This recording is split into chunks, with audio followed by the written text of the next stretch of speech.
Hey, everybody, we are live with Australia and we're diving into AI's impact on telco networks, a very hot topic, with a true thought leader and industry expert, Caleb from Blue Planet, a Sienna company. Caleb, how are you? Very, very good. Happy to be here today. Well, glad to have you. And I have so many questions. I can't wait to dive into the topic today. Before that, maybe you could introduce yourself and the team at Blue Planet to the viewers. Absolutely. Thank you. My name is Caleb Anderson. I lead global products and delivery for Sienna's Blue Planet business. And Sienna's Blue Planet business is really our software business focused on multi-vendor, multi-layer automation of telecom network. So anything to do with automating networks end to end, orchestrating them, inventory, single source of truth, sort of fits under my remit. And obviously, AI plays a particular role in that today, given the industry focus on that. So looking forward to talking to you today. Yeah, and you've been at the automation game for quite some time, well before it was such a hot topic, top of mind to everyone. So maybe talk about why this is so important to telcos today. What's different about the adoption of generative AI than other technologies in the past, and what is the demand there in terms of Yeah. network requirements for AI? Yeah, so I think the starting point is that this AI and Gen AI thing is super hyped up at the moment. And like with any new technology, obviously it goes through a hype curve. But I got to say, the AI, Gen AI hype curve sort of taken it to another level, particularly in the telecom industry, right? As everyone sort of grapples with it, understands the positives of it within the network domain and also the negatives it can bring, right? So everyone's trying to figure it out. Everyone's trying to really work through the confusion, I would say. And I see a lot of scenarios sort of play out where, telcos are looking to leverage Gen AI or AI, but maybe for the wrong use case. So I'm very pragmatic, in this hype cycle we're in at the moment, where I think education is key, making sure that telcos and CSPs are applying the right technology for the right use case, for the right outcome is really, really important. And so demystifying some of those confusions that are sort of playing out is really important. And my view is if you do apply the right type of AI to the right use case, you'll have amazing results, right? But if you apply it to the wrong one, hey, you're going to be spinning wheels really quickly. So, like anything in a hype cycle, which this isn't at the moment, making sure you're educating and you're skilling up the ecosystem to take advantage and it not be detrimental to them is really important. Yeah, absolutely. Very pragmatic approach. And you work with many of the largest telcos around the world. So I can see your practical perspective. And today we had WWDC. Apple introduced Apple Intelligence, its approach to artificial intelligence. And it was so exciting. I can't wait to get my hands on iOS 18. Just amazing use cases right from your phone or tablet, laptop for AI. So how are the telcos preparing for this wave, this tsunami of demand that's gonna hit them for AI application services, new devices? What do they have to do on the network side? Yeah, so obviously I'm focused on network automation, and the big focus area that I see is really modernizing their OSS and BSS systems so that they can deal with this wave of AI. And the reason that's Hmm. important is many of these OSS, BSS systems have been around for 20 plus years, right? They were built for another time, different set of use cases, right? They were built for what I call, a static world, right? Not dynamic 5G, edge, or IoT based services. And so modernizing is really important, right? A lot of these legacy systems have what we call spaghetti integrations, right? Various Hmm. billing systems integrated into order management systems, integrated into different catalogs and EMSs, and there's no consistency. What does that mean? It means the data that is so important for AI and Gen AI isn't readily accessible, right? It may sit inside an NMS, network management system, or a domain controller. It may sit inside a spreadsheet, right? And it's very hard to access. So modernizing that OSS, BSS layer making it hierarchical, making sure that the data is easily accessible, either at the BSS, services management layer, or at the domain layers, absolutely critical. Once you've got access to the data, you can do great things with AI and Gen AI, but these legacy systems restrict that from happening. So modernization is absolutely key if you're really going to ride this AI wave. Great point. And what are some of the major challenges they're facing in getting to that vision, that architecture that you just described? What are some of the roadblocks? Yeah, so I think first of all, I like to separate AI and Gen AI from an Mm, overall use case perspective, and again, building on this concept of applying the right technology to the right use case being one of the key challenges that they continue to face, right? So, for example, we see traditional AI being very powerful and being used for predictive use cases, right? Predictive use cases that are, within a network operations center. Show me when I'm going to have a failure scenario, maybe 3 weeks out, and gather those needle in the haystack type telemetries and be able to give me a prediction with a certain probability range. Really good use for that, right? But if you apply Gen AI to that use case, probably not so good, right? Where we see Gen AI being really useful for text-based querying, right? Create a documentation genie for me, create a dashboard builder as an example, where I'm a knock operator, I want to come in and say, Gen AI, show me for the last 24 hours, my order fallout for mobile services and compare that to a time mm. series average for the last 6 weeks, and it be able to create that. But traditional neural networks or supervised learning won't do that very well, right? Gen AI is great for being able to build on top of SDKs with programmability, right? So you don't have to have coders do things. So again, applying this right technology to the right use case really important. If you apply it the wrong way, you spin cycles, you waste money. So understanding the technology, understanding the applicability of that technology to the use case, I think is the key challenge at the moment. And it's all education based, right? Get people educated. You really move on from making the wrong decisions. But applying the right technology to the right use case is fundamental to really being able to leverage the technology. Got it. So do all of the service providers you speak with, which is a pretty big sample, do they have an AI strategy? Do they even need to at this point? Or what should it look like? Yeah.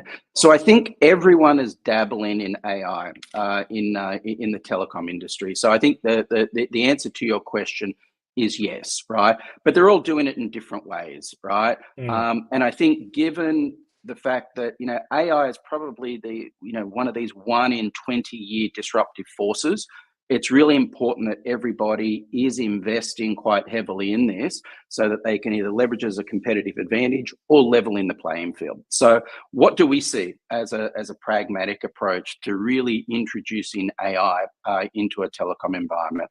Well, first of all, you need to bring in the skill sets into the organization, right? Second of all, once you've got the skill sets, you need to be willing to experiment and fail fast. Some use cases will work, some won't work, right? So this fail fast mentality is really important. And I draw a lot of analogy to what we've experienced as a vendor enabling the telecom industry in our own experiences in Blue Planet, right? Where we have data scientists in our organization. The role of those data scientists is to work with the product teams to experiment on the applicability of AI, right? Work the algorithms for a set of use cases to bring it to a quick yes no answer as to whether the AI can solve a particular use case.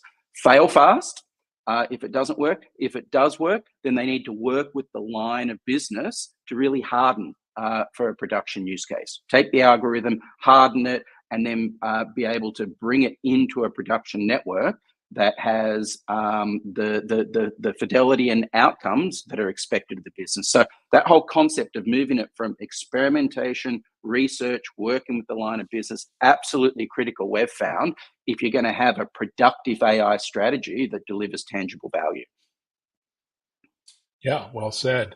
So you and your colleagues at Sienna know a thing or two about the cutting edge of network architecture and technology, both hardware and software. Um, how are we going to manage the strain on the network from all of these Gen I use cases and AI use cases? Are we going to get ready for that? Absolutely. So I think it's really important. It goes back to my earlier comments about readying the systems that need to be able to access the Mm, data, centralize the data, and then be able to move it forward. So um, I think part of the problem today is the data sits everywhere, right? So the data is not necessarily centralized, it's redundant. There's a lot of duplicate data that sits in various systems. It's dirty and it requires cleansing. So I think this concept that has really taken hold in the telecom market around open digital architectures or hierarchical architectures that creates layers of data that complement each other is really important as we move into this AI-led world, right? And so you have a business support system layer, you have a services management layer, and then you have domains, whether that's optical, Ethernet, IP, 5G, IoT, or whatever, right? Making sure that the data sits in a layer in a consistent way so that that can be accessible for the AI and the algorithms that need to leverage that data is really important. And so I draw a lot of correlations between some of the challenges that AI has, as well as what modern inventory systems have today, in that you want to be able to centralize the data and you can't automate what you can't see, but you can't leverage AI for what you can't see either, right? So being able to centralize, aggregate, cleanse, and then be able to leverage that data, I think, is absolutely critical in alleviating the strains and the mess that AI will create if you're really applying it over the top of a legacy network.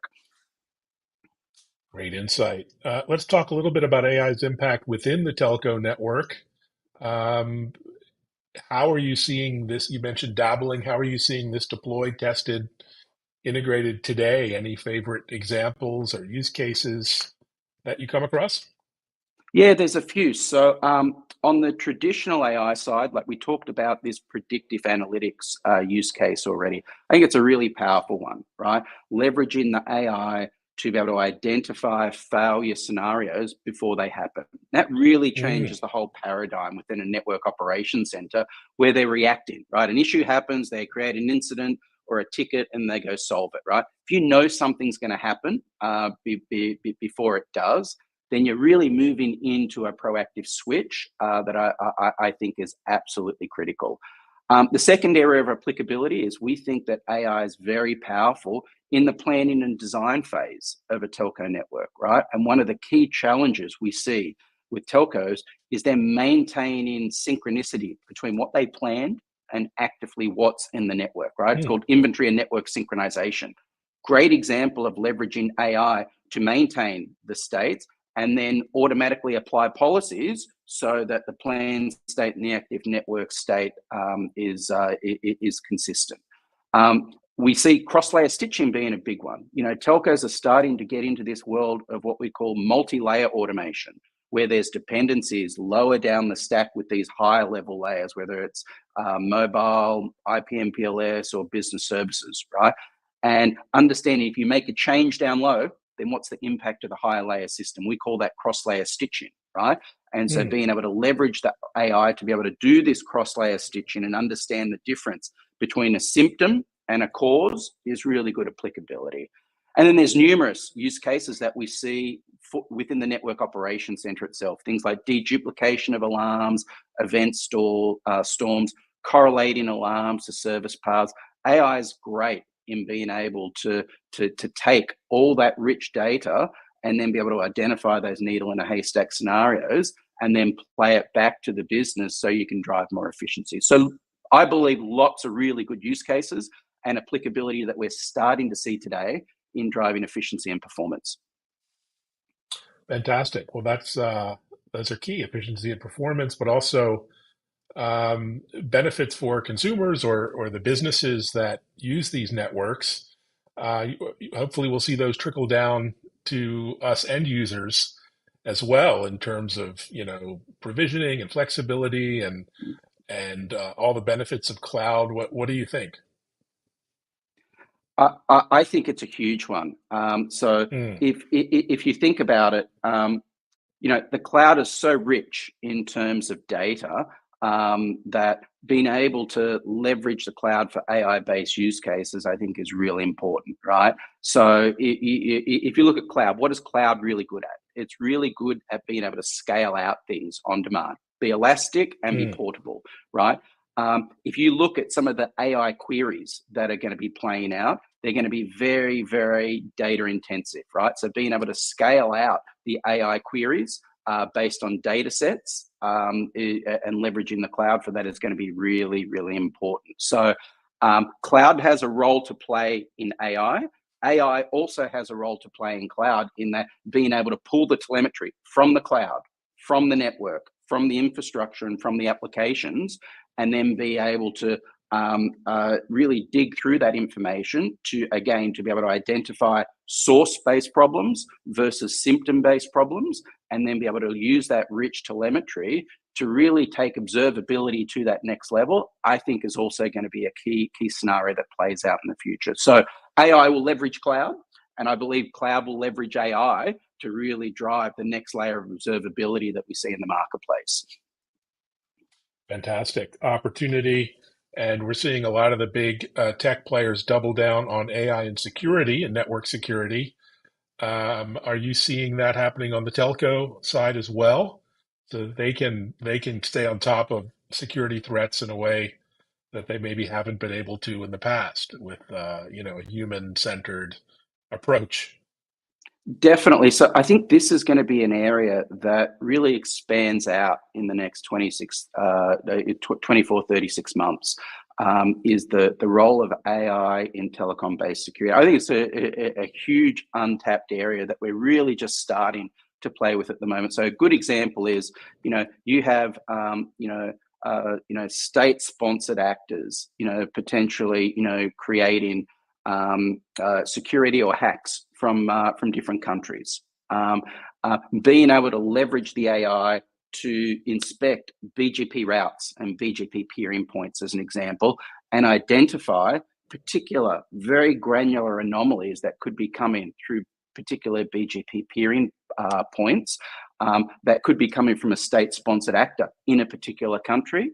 AI is great for identifying that scenario, potentially identifying it as a scenario, then quarantining it, and then being able to do value-add inspection and then apply policy against that. So again, the applicability of AI for these very granular needle in a haystack type anomalies is very powerful, right? And even if it doesn't get it right 100% of the time, being able to identify and isolate a profile of traffic so an operator can go do deeper inspection and then make a determination. That's a real issue. Even if you're not sure that you want the AI to apply a policy against that and maybe block certain traffic, is going to be powerful nevertheless. So I think what you'll see is you'll see AI get phased in the security area, very similar to how we've seen it get phased into the network operations center, where you will have the AI make recommendations, potentially about, international bad actors. And then you'll have an operator come and inspect that AI, get comfortable that the algorithms and policies are working, and then be able to implement the change as needed. And then over time, you'll see that operator slowly back out. And Hmm. you'll have the AI take over and actually implement the policy itself. But that will happen at a pace that the network operations center or security operations center starts to get comfortable with that technology. So we're starting to see that play out today. I think you're going to see it accelerate into much more of automated based outcomes in the AI probably over the next few years. But at the moment, I would say it's in that phase of what we call partial closed loop, where you'll always have the operator inspect it just to make sure it's right, and then have them implement the policy. Fantastic. Well, human in the loop, always a good Yeah. idea. Um, you put out some really amazing content. I'm looking at your Twitter X handle here. Through Appledore Research, you interviewed 100 different telcos around the world, looking at feedback on modernizing networks, operations, systems.